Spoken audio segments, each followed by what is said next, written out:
Hey, this is Jen Johans at filmintuition.com and Film Intuition on social media and Letterboxd. And this is Watch with Jen.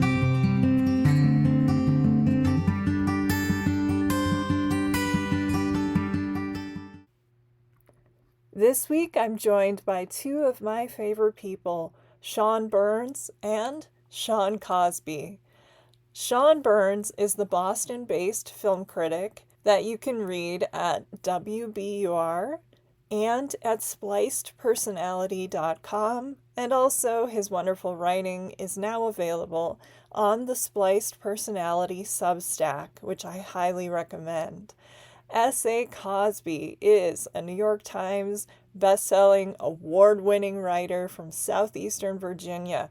He is the author of King of Ashes, All the Sinners Bleed, Razorblade Tears, Blacktop Wasteland, and more. Parashons, but they spell it differently, so I can't really make a fun catchphrase for that, like online, but I'm working on it. How are you guys doing? Awesome. Good. Well, I know we talked about this last season, wanting to do an episode devoted to Delroy Lindo, who's long been one of my favorite character actors and yours too. He's good in everything, but when you look up the guy's credits, you realize he has been in some bad movies, but he's also like the best thing in those movies, which is what we're going to talk about today in a couple of these. But oh my gosh, and then I was just talking to a friend and they brought up Heist and, you know, the way he does his line delivery with Gene Hackman. I mean, he is great. So, Sean, what do you think the appeal is, Burns, about Delroy Lindo for you? It's strange because I always tell people there was just this wonderful period in the 90s where whenever you went to a movie, Delroy Lindo would just be there being awesome. Yeah. And we had no idea how good it was, like random ass parts. Like, remember Broken Arrow? He's just the dude in the control room. Yes. Or he's in Ransom. Yeah. Yeah. Mm-hmm. And then he disappeared for a long time. I thought he'd quit acting or if something had happened. And it's always the same with these guys. I looked them up and they've been on TV shows for 9 years that I never watched, but I was like, oh, okay. So he did continue to thrive and probably make millions of dollars. It just, we didn't get to see him in every fourth build part anymore. And I feel like cinema was the poorer for that. Exactly. Yeah. And speaking of small screen, I loved him recently on The Good Fight. Probably not as good as you guys. Oh, you do? Okay, good. Yeah, I did watch that. I don't watch a lot of TV shows, but I watched that. Yes. And how about you, Sean Cosby? What do you think of Delroy? Viewers or listeners of the podcast before will know that I live in the boonies, so they can't see it, but I've cut my camera off to improve my signal because those are the times we live in. We used to live in a society, but anyway. That's fine. No, for me, I remember Delroy Lindo. The first time I ever remember seeing him was Malcolm X as West Indian Archie. And he's one of those guys that, as Sean was saying, all of a sudden it seemed like he was everywhere. And even if you were watching a movie that wasn't that great or a movie that was really great, Get Shorty, which we're not going to go into detail about, but he's amazing, Get Shorty. He's amazingly horrible in CIDER House Rules. But then you have a movie like A Life Less Ordinary, which, for such a good title is a terrible movie. But but he's he and Holly Hunter are the best things in that movie. I think we can actually use a Delroy Lindo line from Get Shorty here when he says, "I've seen better film on teeth." I have to say Danny Boyle goes really hit or miss for me, especially the ones by the screenwriters, the John Hodge. Yeah. Mm-hmm. Yeah. Yeah. I think the thing about Lindo that makes him so interesting, even in bad movies, is, and I was talking to our friend Jordan Harper about this the other day, and we were talking about, we're talking about Idris Elba, we're talking about how he's such a good actor. Yeah. And Jordan made the comment, I don't want to put words in Jordan's mouth, but made a comment to the effect of, he's a really good actor, but he doesn't seem like he's a movie star. And Delroy Lindo is a guy who's a really good actor who could have been a movie star if that's the route that he wanted to go. Because he has the charisma. He has the it factor. He has the screen presence. I'll never forget him in Malcolm X, talking to Denzel Washington. Very few people Denzel Washington doesn't blow off the screen, just Yes. by a look or a, and with Delroy, he you feel like he's, I won't say met his match. That's an antagonistic way of saying it. But you felt that, oh, this is someone who's in his league. And then he became just this really incredible character actor for the next 20 odd years. Yeah, well, they both went to American Conservatory Theater, and they did some of the scenes together when they were like prepping in his audition with Denzel for Malcolm X. I didn't realize that Delroy had turned down a role in Do the Right Thing, and so it's amazing to me that Spike Lee was like, "Oh, you turned it. I'm gonna go to you again." Like, it just seemed Well, because amazing Sam to me. Jackson had turned him down. Yeah. And so, Sam wanted more money, so that's how Delroy Lindo got a film career. and then he's in, Crooklyn. He's great in that. I mean, I think Da 5 Bloods is probably his best Spike Lee, but this is amazing. I mean, he makes that character, what is it, like 5 or 6 scenes only? Yeah. But you remember that guy. Yes. It's so funny because he could have a year like 1995 Yes. where he's Bo Catlett and Get Shorty. And then he's Rodney Little, one of the most realistic and terrifying, quote unquote, gangster drug dealers ever. Like, that's my favorite Spike and Delroy performance right there. Was that Clockers? Clockers. Yeah. And it's like, but then he can also do Congo, which is awful. Like, Yeah, that's right. Because I think it was the National Society of Film. I don't know. One of the branches awarded him, or like he was nominated in '95 that year, and they put those 2 movies and like ignored the rest of the shit he was doing. Yeah. And it's like, you have this incredible, like Rodney Little, he as Rodney Little is terrifying. I felt from Mekhi Phifer's character for Strike, the whole movie is like, man, just leave. He is going to kill you. Like really bad. Like he's like, because your heart isn't in it. And then turn around and he can do one of my favorite movie titles because it's taken from one of my favorite songs. He can do a movie like Feeling Minnesota where he's this, eponymous red, but you can tell he was hired to be the weird heavy, but he brings such pathos to the role. He brings such, this guy Red is a gangster, but he also somebody who kind of, he knows he's a loser. He knows this is a dead end job, but, and Delroy brings that sort of very shaky death of a salesman gravitas to what is essentially a throwaway role in a stolen Soundgarden lyric for a title, but he has just something he brings. Like everybody else can be mailing it in, and Delroy Lindo's gonna hit it. He's gonna hit it as hard as he can. Yeah. He's got that face that he looks like he's seen some shit. Yes. Yes, exactly. He has seen some shit. And also the pathos you were talking about is what makes his performance in Cider House Rules so effective. Yeah. Oh, God. Somebody else start that one because that's a roll. That is, yeah. We were talking about it. I don't know what order you want to go in. We're just kind of jumping around. But yeah. Cider House Rules, we were talking off air a little, is a movie that both Sean Burns and I liked a lot more when it came out. And then when we watched it this time, it's, for me anyway, I'm not going to speak for Sean, it's good, but it doesn't quite work as well. It feels a little more manipulative now, I would say, but the performances are amazing. Michael Caine, I'm kind of mixed on Toby in some parts, and I'm still a little mixed there. But Delroy Lindo and Michael Caine in particular are phenomenal. I got to meet John Irving last year in Florida. That's right. Yes. Yeah, at the Key West Literary Festival. He's one of my personal heroes. He's one of the nicest people you ever meet. He really is he's a very down-to-earth guy. At one point in the 70s and 80s, he was part of the big 3 or the big 4 of American writers.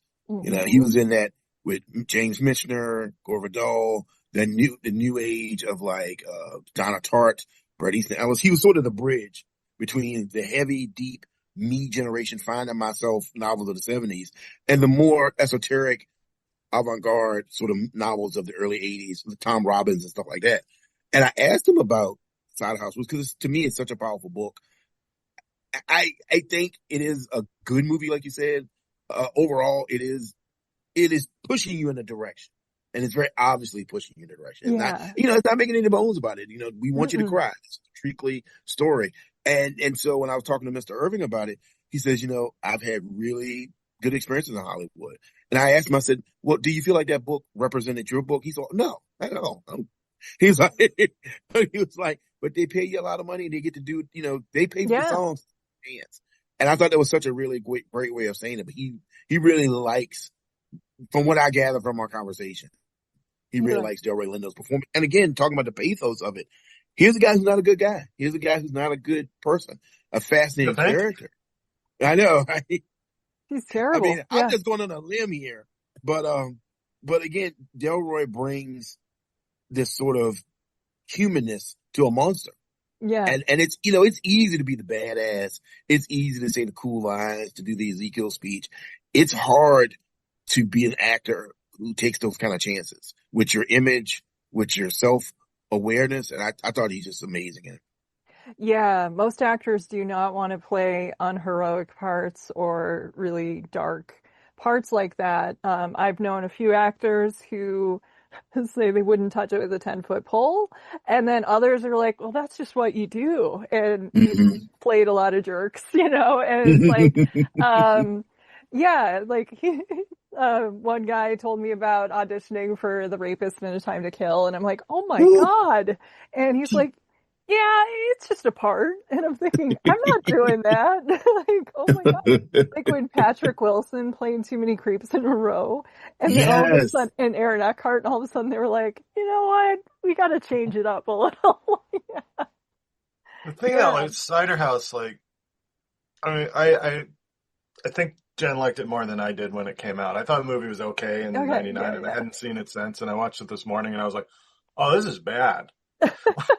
Oh no! Except when Delroy Lindo's on Yes. screen, because there's a complexity there to the character that I feel the rest of the movie is sorely lacking. The direction was making me crazy because you've got this Irving story with all the perversity and eccentricities, and everyone's kind of not really what they seem, and it's just slathered with this treacly piano music and these close-ups of these mawkish, smiling little children. The Rachel Portman music was out of place in that. It wasn't It's Chocolat just this Lassie oppressively feel-good movie about, an ether-addicted abortionist.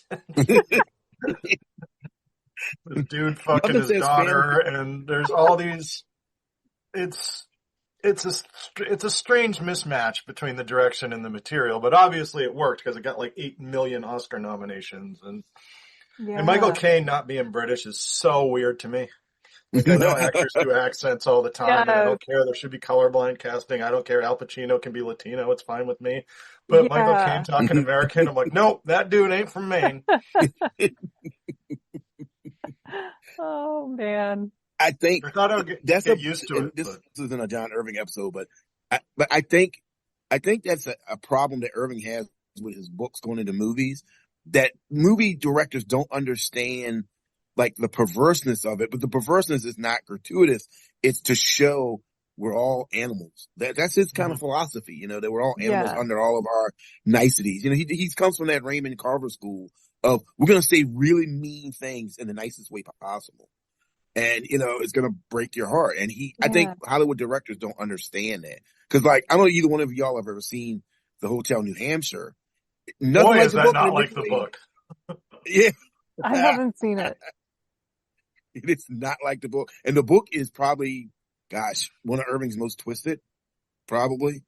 It's, I wouldn't say twisted. That's the wrong word. It's out there. My point is, same thing with Cider House Rules. When you read the book is way more, it's on a lower level. It's not as mawkish, It's not trying to make you feel, it's not a feel-good story about an orphanage, because those aren't feel-good stories, But again, it seemed like everybody was doing their best, but then Delroy was like, oh, I'm going to really show you what life was like in New England in 1912 for a guy like this and how he sees the world. And I thought, again, I don't know what direction he was given, but he kind of felt like to me he was doing his own thing. Like, I'm going to really delve into this terrible person and show you, for lack of a cliche, the person underneath. And there are actors that can do it that won't, and there are actors that can't do it that try. And he's one of the ones that can do it that actually does it.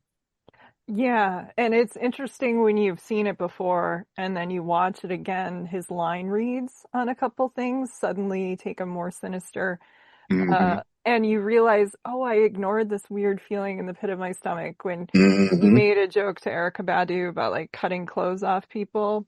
Hmm. And, and it was like, well, that's just creepy. Like, but you just push it down because it's Delroy Lindo and we're supposed to be like thinking he's this reverential figure. And Hmm. so I think, that takes a lot of courage to do and a lot of, it would have been easy to wink at the audience in places and Hmm. he resists that.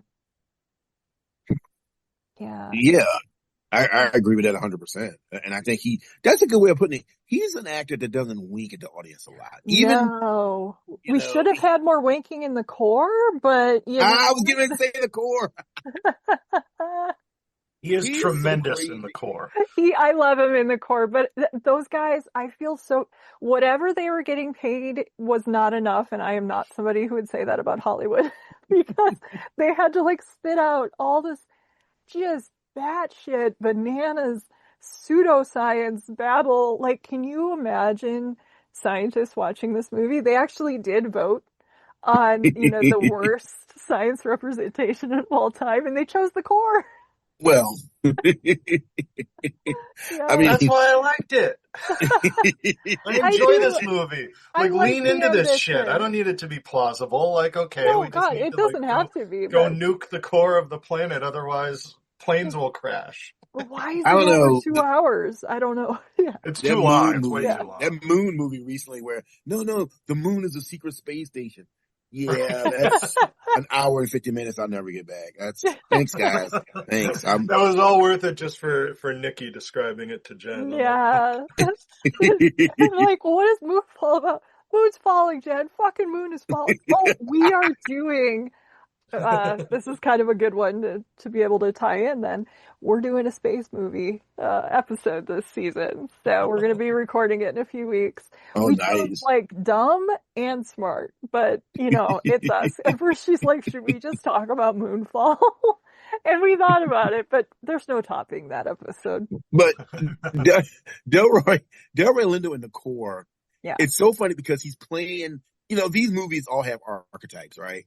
And you got Aaron Eckhart, the square jawed, adventurer. Basically, these are all pulp movies set now or set in the future. So you've Yeah. got the swashbuckling adventurer / sort of pseudoscientist Aaron Eckhart. You've got Tucci. yeah, you've got the government, stooge. And then you've got somebody like Delroy Lindo, who is the mad scientist. He is the crazy. And, Yeah. it's funny. I remember when they go in the core, they first go to see him, and he's got this, like you were saying, pseudoscientific machine that can evaporate, Yes. dirt. And I'm like, okay, you created this in the world of the story. This exists. There's so much other shit we could do with this machine. Like, there's so much other Yeah. stuff we could do, like in Africa, like finding water for people or clearing land or like, Yeah. No, no, they were no, waiting for that moment. I'm waiting for you to call so we go to the the whole core to thing Earth. just for this. Yes, The I've been weapons working of on this mass for 30 destruction. years. I haven't combed my hair in a decade just so I can make sure I'm here. Cause that's his hair in that movie is, woo! His hair in that movie is Yes. something else. There was no one on set that knew how to style African American people's hair. They were like, yeah, No. just put this goddamn wig on. Well, I feel like that was like his like Dr. Emmett Brown thing, right? Yeah. Yes. Yeah, it is But supposed it's to be Delroy, so he's not a mad scientist. He's Yeah. just kind of distracted. Yes. Well, this He's got is that one of those gravitas. plays on He's Journey just, to the Center of the Earth. So yeah. he's in a different movie because everybody else knows, like, I give it to Aaron Eckhart. He knows what kind of movie he's in. Like, Oh this yeah. is goofy, but I'm playing it up straight. I'm doing almost a Leslie Nielsen thing. Delroy is like, no, I'm really a scientist, and I'm really irritated that you guys have come and slowed me down from the research I'm doing. He just gives Tucci off too. this permanent, what was my brother said? He gives off permanently mad dad vibes. Well, his relationship with Tucci, I mean, they could have spun off a whole movie out of those. Yeah. I know. Those two just Yeah. breaking each other's balls the whole Like time. the Fast and the Furious spin-offs, basically. Yeah. Suddenly Don't they're Just his do it. aliens. introduction when Don't Tucci don't appears do and he's it. like, shit, you didn't die? You're gonna talk it up. They're gonna do a crossover with Fast and Furious in the core. They're gonna. Yes, they had to. Hilary Hilary Swank. Swank driving the.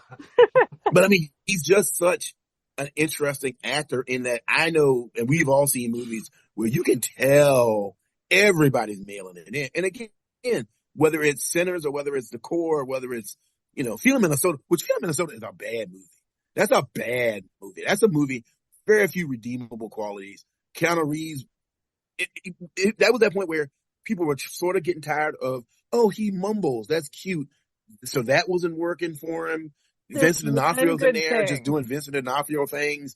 And it's like, and here comes, like I said, here comes Delroy Lindo to, he's got the red wig on. So obviously he's in the ethos of the story, but he's bringing his own thing to it. This character has a whole interesting backstory that I would have loved to heard about.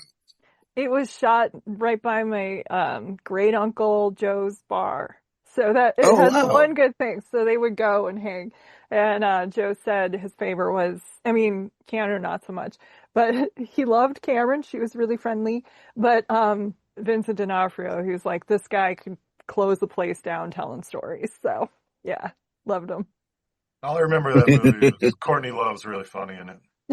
Yeah, she's good in it. She's good in it. It was it was in the wake of all those movies, and we've talked about this before as well. The Tarantino. The Tarantino effect. Everybody has to have a quirky, off-color story that's sort of violent, sort of funny, and it's one of them things. And again, it's one. And we gotta have a black guy. Get Delroy Lindo. We can't get Samuel Jackson. Grab him. Like, if he's not doing something, otherwise Cheadle. Yeah, it was one of those guys. And and also Get Shorty was kind of. Let's cash in on the popularity of Pulp Fiction and Tarantino, but they did a good job with that. Yeah. Yeah. Oh yeah. But no, Delroy Lindo, I would love to ask him because I've been lucky enough over the last few years to meet a few actors and a few people that, entertainers that take roles for a living. And it's like, I'd love to ask him, like, okay, Michael Caine famously says he did, Jaws, The Revenge to pay for his mom's house or something of that nature. I'd love to ask Delroy, like, what was the bill that was on you for the core? Did you owe the mob money? Was there people looking for you? Well, that's not, it's not my proudest moment, but he was in a TV movie with Kirstie Alley called Profoundly Normal. And they play special needs cashiers at, I think it's Walmart. Oh, God. Oh, wow. And I remember my friend had taped it, and we got home from a bar in New York City at 4 a.m. It was like, we're totally watching this now. And it was like Delroy Lindo and Kirstie Alley fall in love, and their parents are like, they want to get married, and their parents are like, no, you're not mentally capable of having a relationship. But we had to record it because the commercial said, the only thing special about them was their love. I need to watch this. Yeah, again, it was like we were like 16 beers deep when we finally turned it on, but they were both going for it. Like you said, Delroy doesn't phone it in. No, he does not. And neither does Kirstie Alley, so you can imagine. I think that's the interesting thing about a guy like Lindo, though. Like, I would love to, like, his looking at his filmography, it's like you got, like I said, in wonderful roles like Crooklyn and Clockers and Blood In and Blood Out, Malcolm X, so on and so forth. And then it's like a movie like Congo. Like, did you take it? Because I'll go there. I'll take a vacation to Africa. Fuck it. Like, did they even go to Africa for Congo? I don't Because it looked like I think all Burbank backlots to me. It's probably on the set, but I think I'm just curious because, like, Lindo, and I may be wrong. I want to say he's never been nominated for Oscar, but I thought he was. For Malcolm X, but I think everybody thought he was, but he wasn't until just this year. Yeah, and so he's stopped doing movies for 20 years, though. But like, here's a guy who has done such good performances. Like I said, I think it's interesting that he could have been, him and Denzel are about the same age. It's like, I wonder if he made a conscious choice to not go. It's very rare to get the Denzel route where you're a movie star, you're a respected actor, and you're box office, and that's why he's Denzel. And you could also argue that and I'm talking about specifically African American actors, you could also argue that Samuel Jackson's had one of the greatest careers in history. He's been Yeah, nominated for for Oscars. He's been sure. in like 300, 200 movies. A lot of them are He's in turkeys, 4 but a lot of movies them a are good. year, and he's good in one of them, and he's great in one. Yeah. Then the other 3 are the money jobs. Like it's Yes. like Jackson totally has the Hackman career, where we're only going to remember like, oh, you were in like 12 of the greatest Nicolas movies ever Cage made. too. We'll forget Yeah. about your 7 Yes. pieces of shit you did for the money. Yes. But Delroy is because he never got that high. His lows don't look that low because like, oh, Delroy, that's he's the great. In my opinion, he's the great. One of the great character actors of the last 25 years. One of these Hmm. guys that you could just, Oh yeah. like, we always talk about, oh gosh, Fredo, John Caviezel from Godfather. He only did 3 movies, but all 3 of them were classics. 5. And then unfortunately he 5, passed and away all so young. 5 So were nominated for Best Picture. Yeah. 5. Thank you. Yeah, and he Yeah. and all of them are classic, and that's his over. And I think Delroy is not John Caviezel. Obviously, he's still with us, but I think he definitely made decisions as to I'm gonna take this film for pay. I got a house note mortgage coming up, and I'm gonna take this film to stretch my wings to do something different. So I'm it's interesting because we all on the outside look in, seeing a performer in a really bad movie, and we think, oh, how could you do that? That's so dumb. Blah, blah. Nobody goes into it wanting to make a bad movie. I Oh don't no, think. not at all. Yeah. And people want to be filmmakers, and sometimes filmmakers are not as good as they think they are, and Hmm. and sometimes they learn and they get better. Same thing with actors. And so I'm sure the movies that we're talking about now that are bad movies, I mean, when he signed on the core, I mean, I'm sure he didn't think it was Shakespeare, but I think he just thought it was going to be fun. Yeah. yeah, and sometimes you just want to do something for fun. But it's just interesting because we've seen other actors who don't, when they're in a movie that they know is not good or is not going to do well, or you can sometimes see them turn it down. Oh yeah. I think this, and we were talking about, part of this episode came about talking about how good he is in bad movies. But then I think afterwards, when you watch the movie and you're the only good part, or people tell you you're the only good part, that's Yeah. got to be hard too. Because you were on that with, with those folks, y'all all work together, Exactly.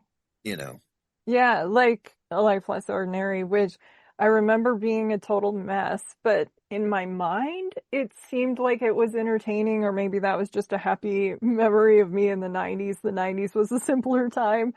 But I remember the best thing about it was, yeah, like I said, Delroy and Holly Hunter, because they just play off each other very well. They're doing something totally different.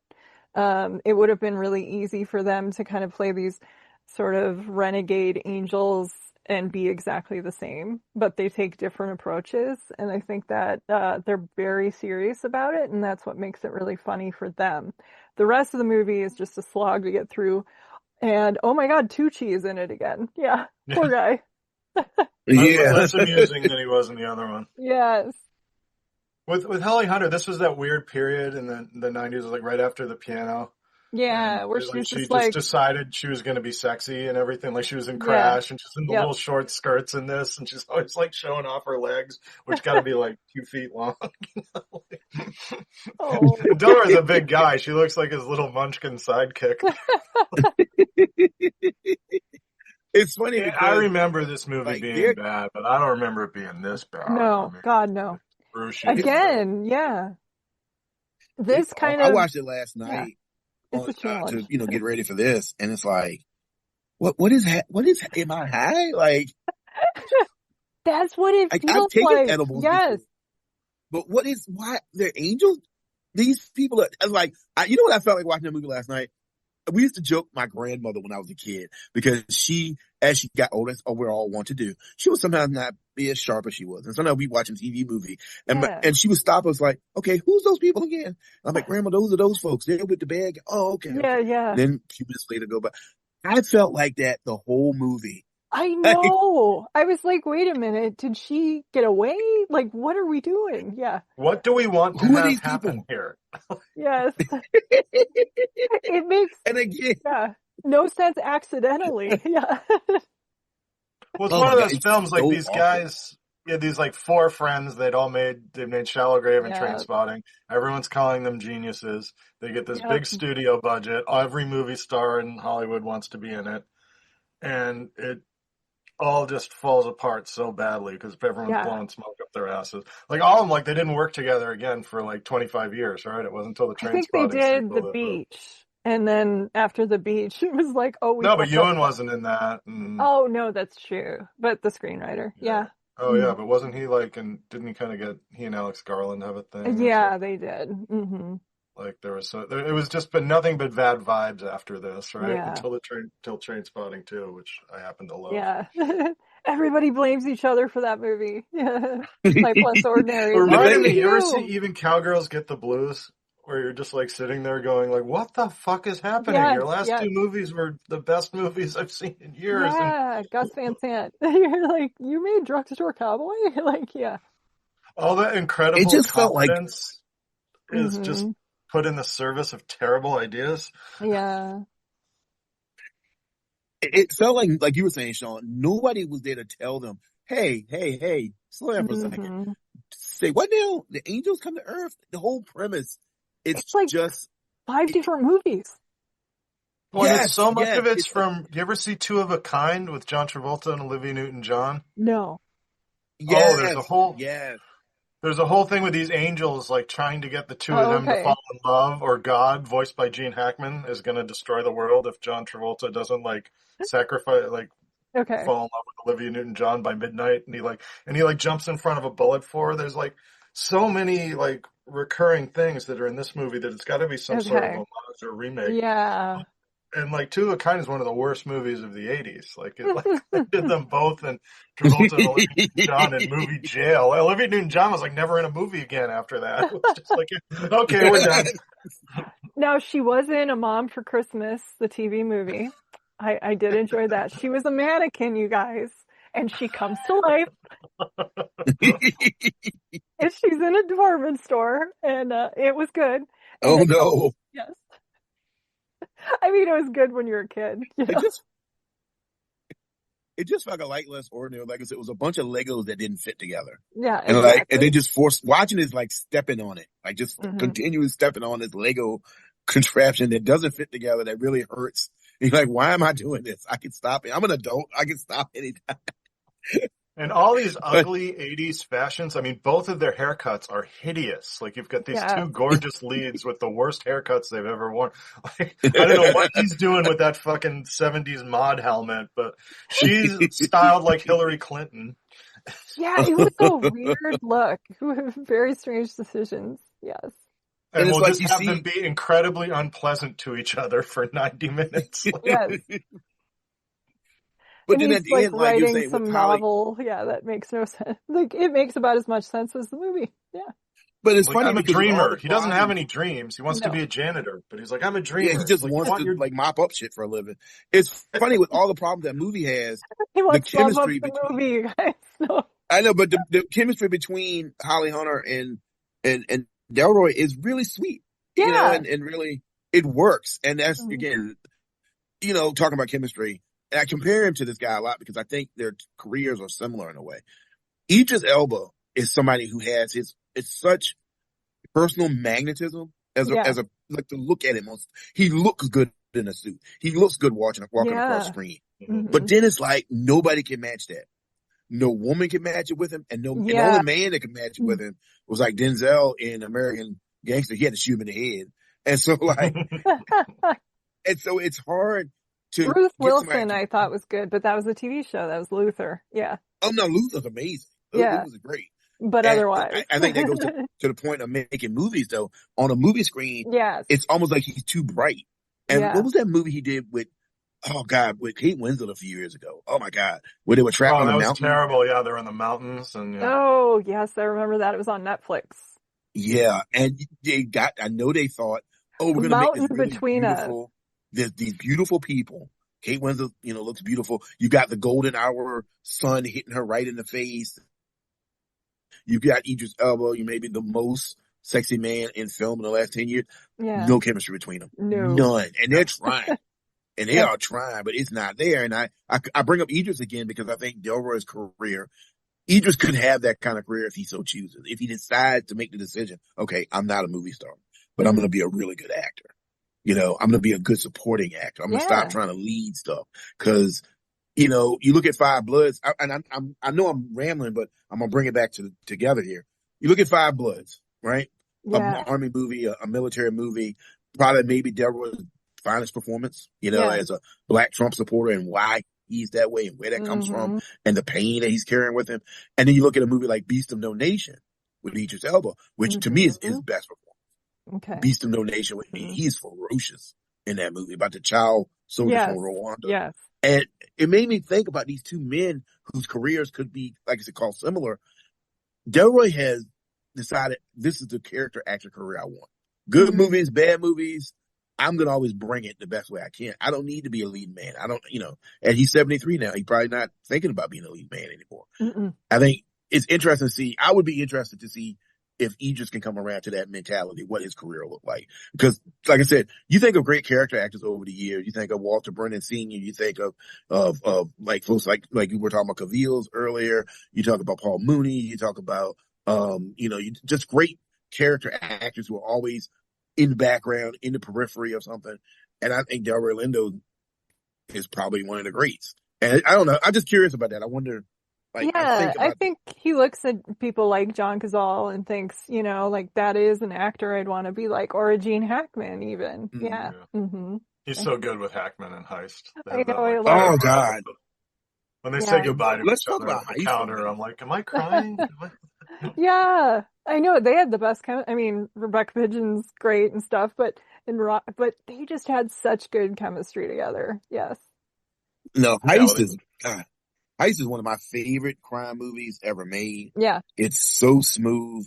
It's so smooth, but raw. It feels like that 70s sort of American Zoetrope feel to it. Obviously these are big stars, Gene Hackman, Delroy Lindo, Danny DeVito, so on and so forth. But they're acting, Ricky Jay, R.I.P. Ricky Jay, but they're acting big in a small movie. Mm-hmm. And that's again, that 70s feel, that Serpico, that early 80s Thief. It felt very much, obviously to me, it felt like an homage to Thief. And again, Delroy Lindo, you put in a movie full of heavy hitters. Yep. He makes such an impression I never felt of him as Gene Hackman's sidekick. I always felt they were like on equal footing. Yeah. Yeah, I went to see that the last summer at Lincoln Center. There was a tribute to Hackman, and I was in town for a couple of days. I was like, oh, they're showing Heist on the day I'm in town. I know what I'm doing. Yes, I know. Yeah, such a strong way. I think that was 2000, right? So basically closing out that decade, and then the way kind of everything happened after Malcolm X with such a powerful performance. Yeah. So you guys, it was funny when we talked about doing this and you said the movies, like Malcolm X was on that night on TCM. That's right. Yep. And he just got his nomination for Sinners. Yeah. So it was funny because I said like, oh, good. I'll just watch the West Indian Archie scenes because that's the first half of the movie because it was starting at 10 and then I'll go to bed. Cut to 1:45 in the morning, finishing the film. I had not seen it since 1992. I actually share a birthday with Malcolm X. And my mom was like, she took a class at University of Minnesota back in the day called Black Power. And she, read all the slave journals, the diaries. She read Malcolm X. And so she was very she took a Native American class. I am going to make sure my kids know about other cultures. And so, she rented this for us and then we had discussions. And I remember that scene, how many of these scenes were seared into my brain on only seeing it then. And then watching it now, the dictionary scene. I remember asking her, is that real? And she said, well, I always tell you to look things up, go in the other room, get the dictionary. And I did. And it was like, wow. Yeah. So I remember how much of an impact this movie had on me as a kid. And it was, some of those things just felt like I'd just seen it yesterday. So that's a powerful movie. Yeah. Everybody in Malcolm X was robbed of Oscars. That's my opinion. Yeah. Everybody from Al Freeman as Elijah Muhammad to Denzel as Malcolm X, who doesn't look like Malcolm X at all. but he just Mhm. brings the charisma, the energy, of course he's an actor. He's going to do his work, learning the speaking patterns, but it's his bearing. It's the way he carries himself. And then I love West Indian Archie because West Indian Archie, I have a love for the Harlem Renaissance. When I was a kid, Oh my yeah. mom, there used to be these series of books you could buy. Anheuser-Busch used to put them out with Time Life, and they were like, the Harlem Renaissance. It was about Langston Hughes and Paul Dunbar, all these wonderful writers at that time, Zora Neale Hurston, folks like that, musicians, just the way Harlem was at that time. And so anyway, West Indian Archie to me was always the archetype, atypical gangster of that period of time. That if I ever wrote a book set in the Harlem Renaissance, he's going to be in it, that type of character. And Yeah. again, talking about Delroy Lindo, he just brings such energy, such menace and intelligence to the character. There's a little scene in Malcolm X where he's telling, Malcolm Little at the time, don't write nothing down. If the man ain't got no paper, he Yeah. can't convict The you. numbers. All these brilliant little street hustler things that are true, but Mhm. he says them like he's a war chief. Like he says them with the energy of a Shakespearean actor. And I just think, like I said, him and Denzel and Malcolm X, when they're on screen together, it's electric. Especially toward the end. A lot of times in films, in my opinion, I should say, let me preface. A lot of times in films, you don't allow marginalized characters of color to be true villains, right? Mhm. They have to have a reason why, Reason. mitigating circumstance, or if say it's a gay character, they have to be effeminate. They have to be this and that.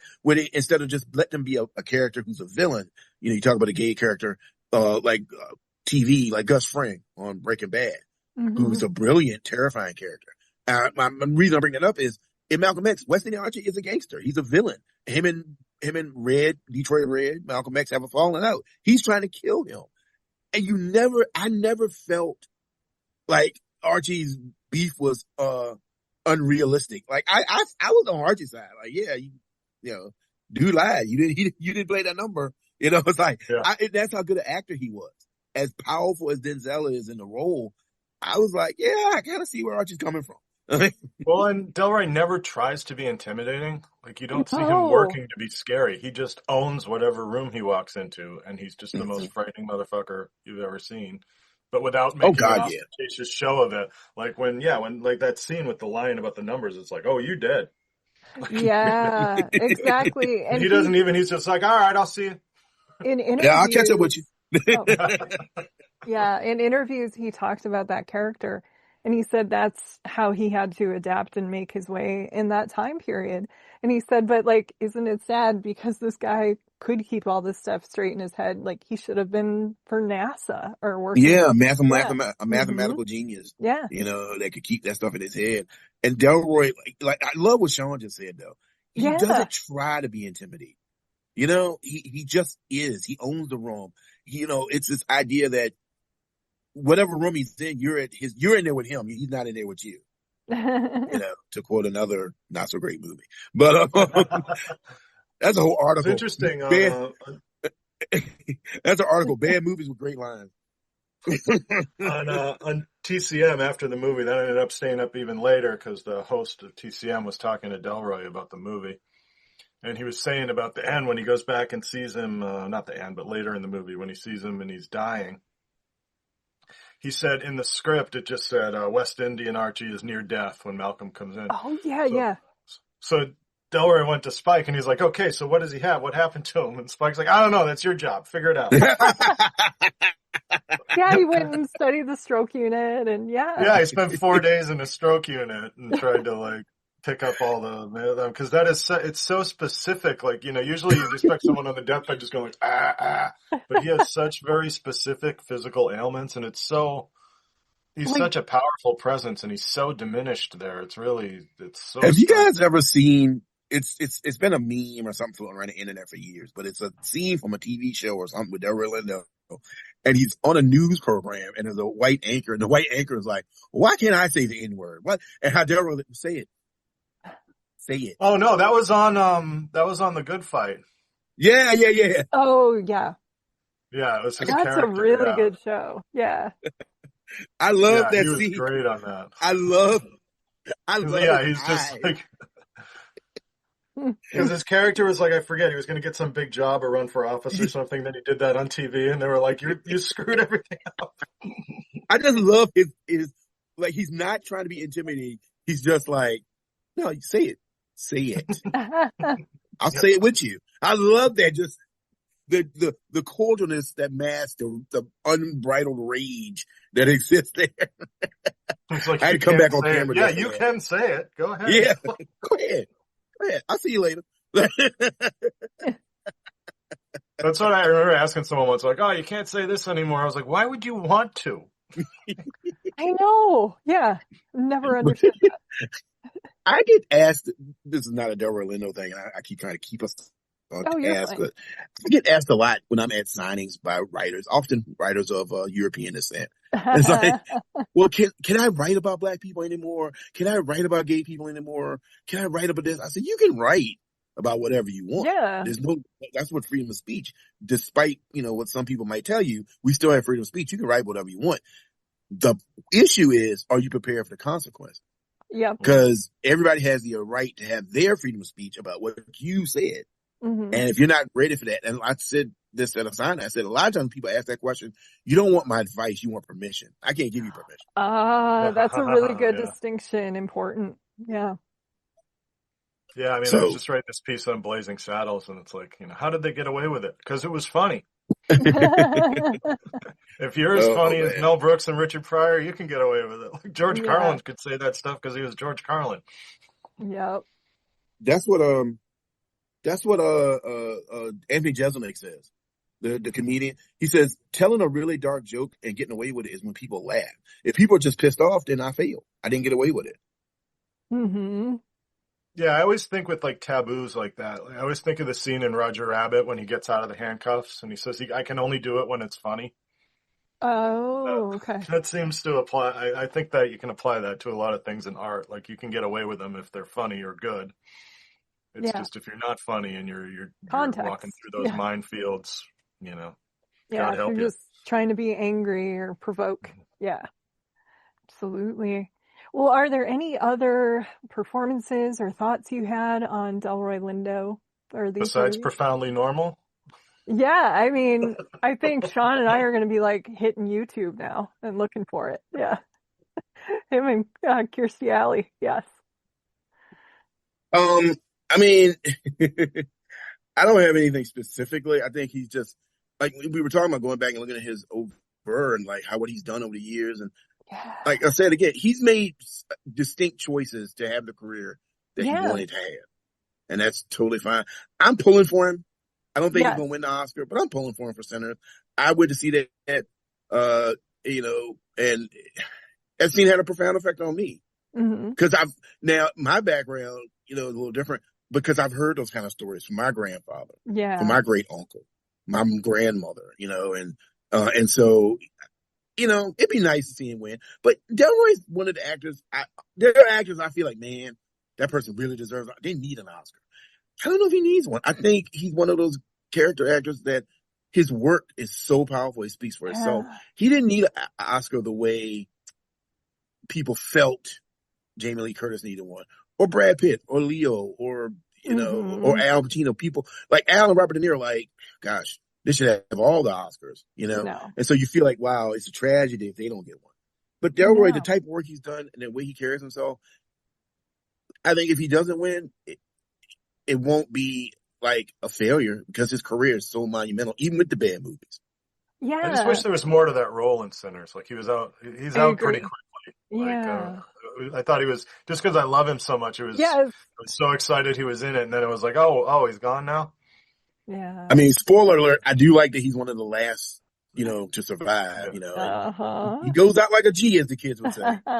Yeah, I just wish there had been a little more for him to do. But he does have like that was like the hardest I laughed that month at the movies when he goes, yes,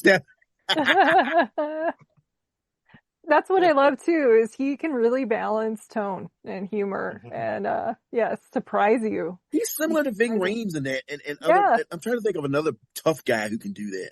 Well, Liam Neeson to an extent. Liam Neeson does all these action movies, and then if you blink, he'll do a really funny role. Like, I like the Naked Gun. I mean, you know, I had him on my list for best actor for my ballots, man. I mean, he was number 5, but I had him on there. I think that's a it's really interesting. ingenious Those really performance. big, strong guys can do that kind of role. Yeah. Well, I want to thank you for doing this. Anytime you want to talk character actors, movies, or whatever, I just gotta let tell me Sean know. though before you wrap it up that when I read books, I like have imaginary characters in my head, casting in my head. Mm-hmm. And when I first read Razorblade Tears, I was thinking for Ike, it was Delroy in the Ooh. 90s would have been perfect. He's way too old now, obviously, but like Yeah. Delroy in the It was 90s was my it vision. really was him and Ving Rhames. That was the sort of amalgamation. Like Ving Rhames and Baby Boy, but with a Okay. touch more humanity, Mhm. and Delroy, like in the West Indian Archie, the people that you shouldn't mess with, Yeah. and the people that they tell you, like Sean said earlier, they tell you, I'm going to see you later. Leave town. Leave right now. Right? Pack your bags. Yeah, the Yeah. movie in my head when I read that book was Delroy and Will Patton. But Oh, Oh my I love God, I that. love Will Patton. Yeah. I love that. And I love Delroy. So that would have been perfect. I mean, we'd have to go back in time to shoot it in like 20 before you Yeah. wrote it, but 1992 or something. Oh Yeah. man. Oh Well, man. thank you for having me, Jen. I really Thank you appreciate you letting guys. me come over here and waddle and whine about my movie likes and dislikes. Always. It's wonderful. I love chatting with you guys. I also want to thank everyone for listening, especially my patrons who support the show and help fund my research, equipment, film rentals, RSS fees, and more for as little as $1 per month at the Film Intuition Patreon, which is the home base for the show. Other ways you can support the podcast are by sharing, reviewing, and subscribing to Watch with Jen wherever you get your podcasts, and also checking out the cool merch store hosted and created by our talented logo designer, Kate Gabrielle. You can find the merchandise store, including shirts, tote bags, stickers, and more by visiting filmintuition.com and clicking on the shop link. The show's theme music is solo acoustic guitar by Jason Shaw and is available in the free music archive. Well, until next time, please take care and happy movie watching. This is Jen Johans at filmintuition.com and Film Intuition on social media and Letterboxd. And this is Watch with Jen.